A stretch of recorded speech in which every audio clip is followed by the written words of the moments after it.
Today I want to talk about the first gene key, the first hexagram in the I Ching. And the shadow of the first gene key is entropy. The gift is freshness. And the siddhi is beauty. Excuse me. And the first gene key hides the greatest secret of duality, right? Shadow of the first key being entropy, and a simple definition provided in the Gene Key book of entropy is a measure of disorder or unavailable energy within a closed system. More entropy means less energy available for doing work. And when I really start to contemplate, right, the first gene key and think about what the shadow means to me, the shadow is a low frequency of numbness, in a sense, right, of sadness, sometimes gloom can turn into more, right?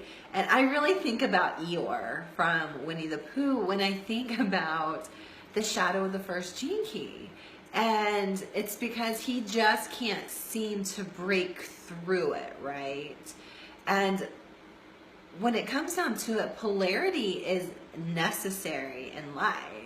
We can't know light without the darkness. We can't know sadness without happiness, and we definitely can't know the shadows without the siddhis. And so polarity is a necessity in life, right? Entropy and creativity are played out in many different ways within the universe.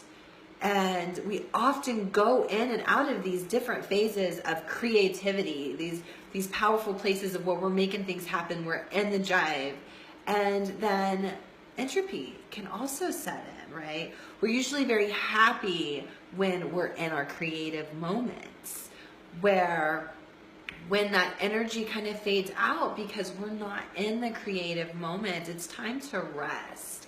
And we can confuse this time of rest and nothingness with sadness and depression, and we start to overthink things, and we start to see things that aren't really there and make things up in our head. And I think the important part of this is that we don't try to find the cause for the entropy, right? We don't go searching for the reason and trying to make something out of nothing, because when we do that, we're in a place of resistance. And when we're in resistance mode, we're not in receiving mode. We can't move back into creative mode. We are fighting against the simplicity of energy. And depending on your individual genetic makeup, you may find yourself in moments of entropy a lot more often than other people might find themselves in entropy. And that's okay. When we take ourselves down deeper and deeper into that particular experience, it can lead to depression, which when it occurs, it just means that we're almost in a constant state of resistance, right? We're resisting everything in front of us. And when we're doing that, we can slip down into depression because nothing is going the way we want it to go, or, you know, we begin to see things in such a particular perspective that we're unable to move out of it. And so when we're in such a low frequency, it just means like it provides space for us to start building on something else, right? The creativity starts brewing down within us during these times of rest. It's preparing us for the, I don't want to say pressure of creativity, but when we hit those moments of creativity, we are go, go, go, go, see it through, see it through. And so we need this time of rest. And there's always, right, two different sides of the shadows. And there's the repressive side, and then there's the reactive side, right? And so on the repressive side of the first gene key, we typically find ourselves introverted in a way. And to be introverted leads into depression. We are so rooted in fear when we're in the repressive side of this. And it's not uncommon for depression to stem from fear of whatever it is, because that fear freezes us. It freezes us in such this low vibration that we get stuck. And it's hard for us to realize that we're stuck. It's hard for us to remember that we can unfreeze, we can thaw out from this experience and move through it. And when we are in this state of repressive entropy, we tend to crave, crave the familiarity, right? We know what it's like to be full of fear. We all move through fear at different times of our lives. So we all know what that looks like and the damage it can cause. And when we stay in that state of fear, it can cause physical illness, it can cause mental illness, it can cause spiritual illness. We may find ourselves in a place of spiritual bypass in some cases, or maybe we can't even connect spiritually because we're so deep down into this repressed side of entropy, right? And then there's the reactive. There's the reactive part of this particular shadow, and that's where we want to numb it out. We don't even want to truly face what we have going on, and we don't want to accept the emotions. So we fill our calendars full of events. We keep ourselves so busy that we can't even tune in with ourselves. We can't accept the emotions. We can't even understand truly what's happening because we're on the go constantly. We're trying to find a way to surround ourselves with people and things to do. And the denial and the refusal to accept what is also opens up illnesses within ourselves, the mental body, the spiritual body, the physical body, the emotional body, right?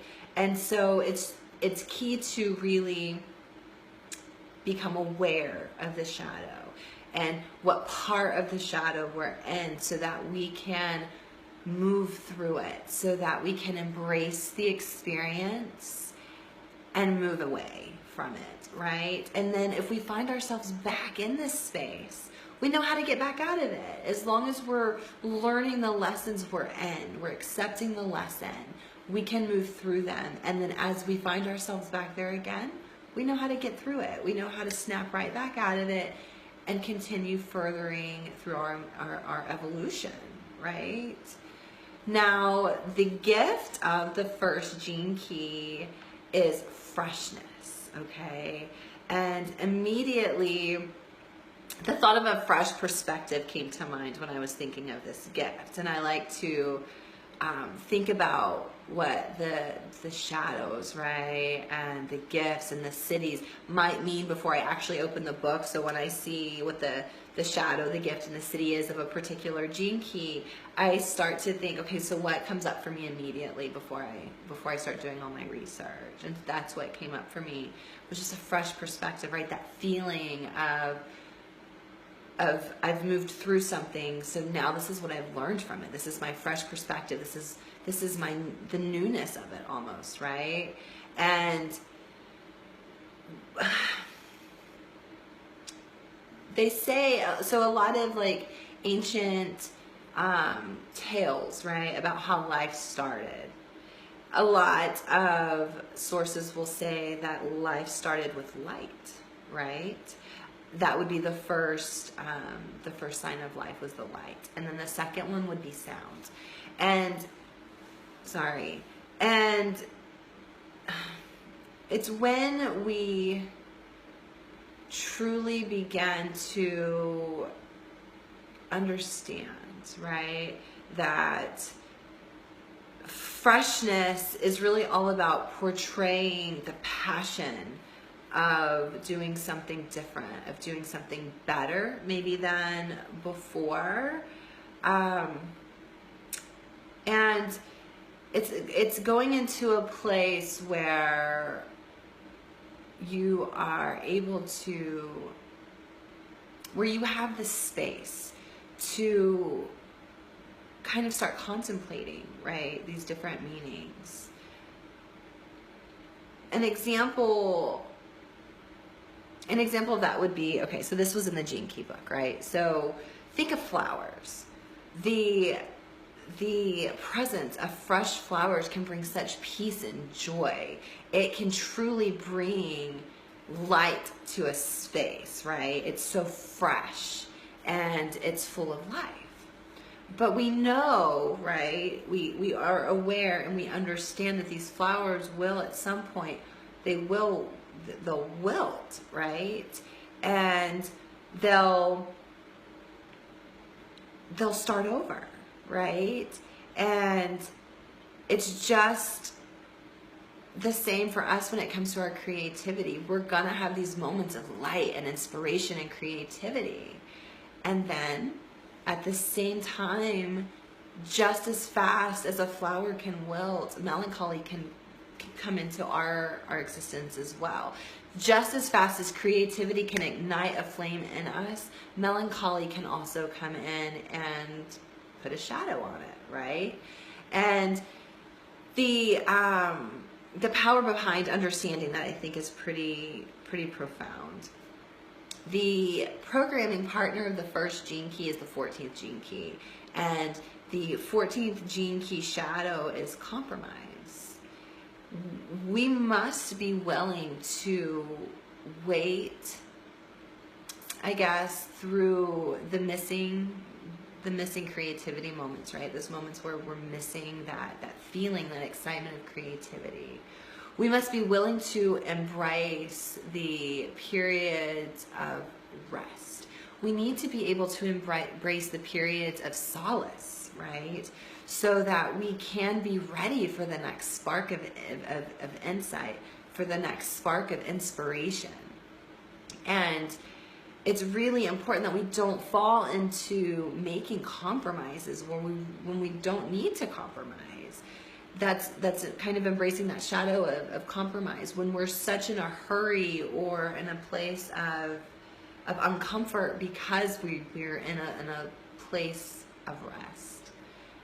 We tend to make irrational decisions and then potentially make compromises that we don't need to. We just need to pause, embrace the pause, right? That's where the freshness comes in, is when we're able to just move with the flow of freshness, move through the gift. You know, we're all designed to overcome shadows. With that overcoming of the shadows, we're able to evolve into our true sovereignty. And that sovereignty can arise within us. And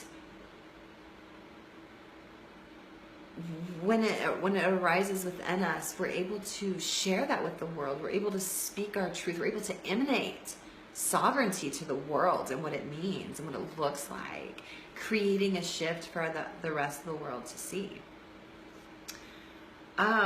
You know, as I look outside my window, and it's no coincidence, right, that the first gene key is happening at a time in the world where, or at least in our world, where seasons are shifting.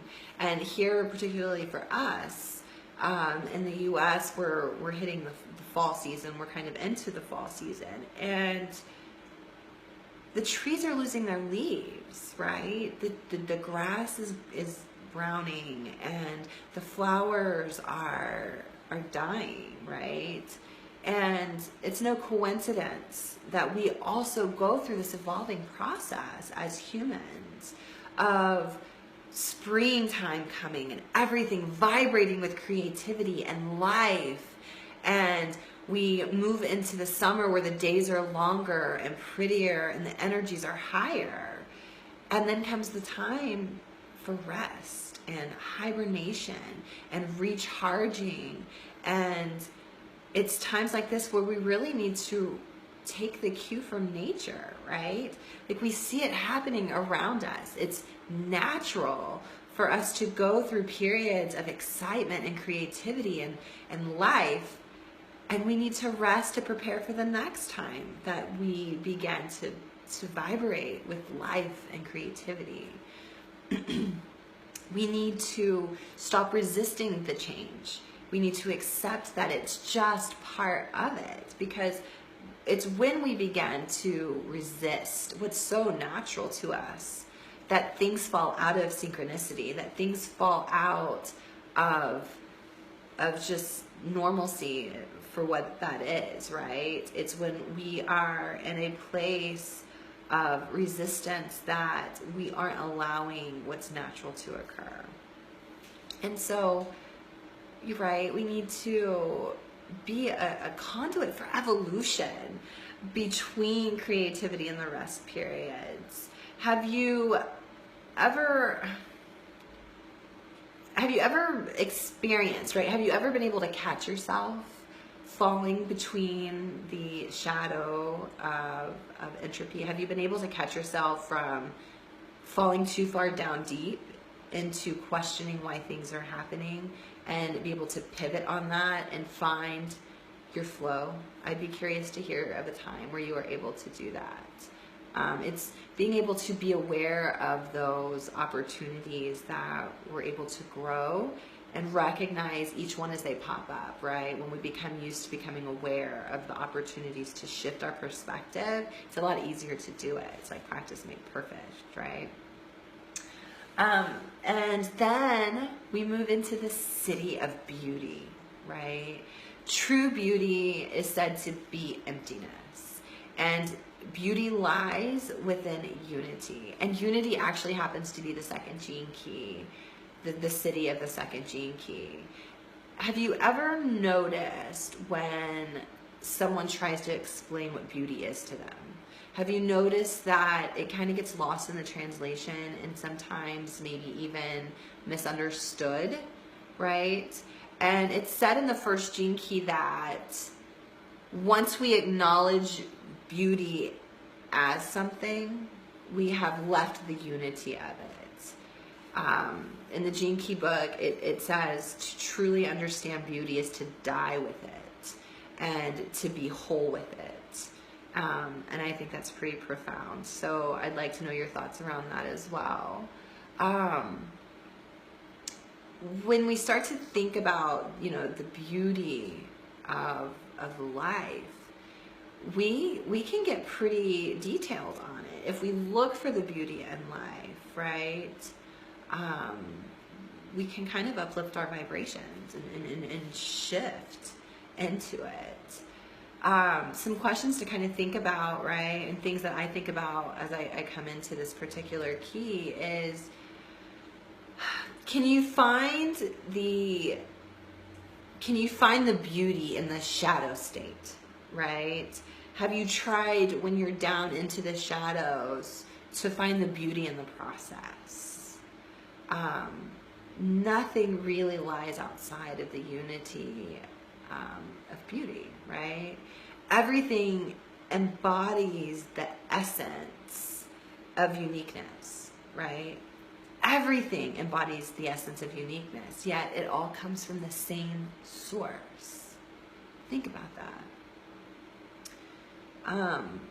When it comes to the cities, to be awakened within this particular city, let's say, it's to become an inspiration to all of humanity, right? So to be this city, to encompass this city, it is to be an inspiration to all of humanity, to live as an example of what the potential of humanity can be. And I think that's where we find a lot of confusion in our world, is people don't really look for that example. They don't have that example to them very often. And beauty is our nature. It's not something that we aspire to become really or obtain. Frequency doesn't exist at this particular Siddhic level, right? Frequency doesn't really exist to be the Siddhi of Beauty. We are united with order and love. We are fearless and truly aware of beauty from the existence of it. And as we lead by example, right, we become the role model for all. And that's very fascinating to me because in human design, I am a 6-2 profile. I am a role model hermit. And so in that particular profile, right, I am to be, at some point I will be the role model. And so I really take that to heart as what kind of role model am I going to be? And so I want to evolve with that, and I want to be conscious of that. As you contemplate the first gene key, I have some questions for you to contemplate, right? What can you do to add more beauty into your life? What areas can you come up with to add beauty into your life? I also want you to understand that there's nothing wrong with sadness, and there's nothing wrong with feeling down. It is a part of life's experience, and you deserve to experience all of life to its fullest. So are you frenetically keeping yourself too busy to embrace dealing with emotions as they come up for you? And what feelings have you been trying to ignore or maybe make insignificant in your particular experience?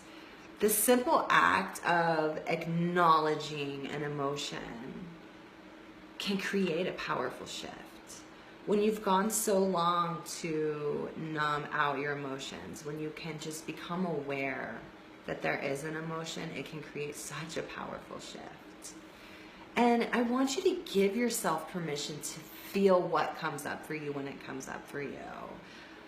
Then let it go. You'll find that as you accept what's happening when it's happening, it moves through much faster. And it becomes a lot easier to embrace and go with the flow and just letting it run its course. So I really, really thank you for joining me on this particular gene key. We are actually going through this particular gene key right now. It ends on November 11th. And I'd be curious to see how this particular transit is affecting you. So please leave a comment or reach out if you have any questions, and I'd love to hear your thoughts on this particular gene key. Have a great day.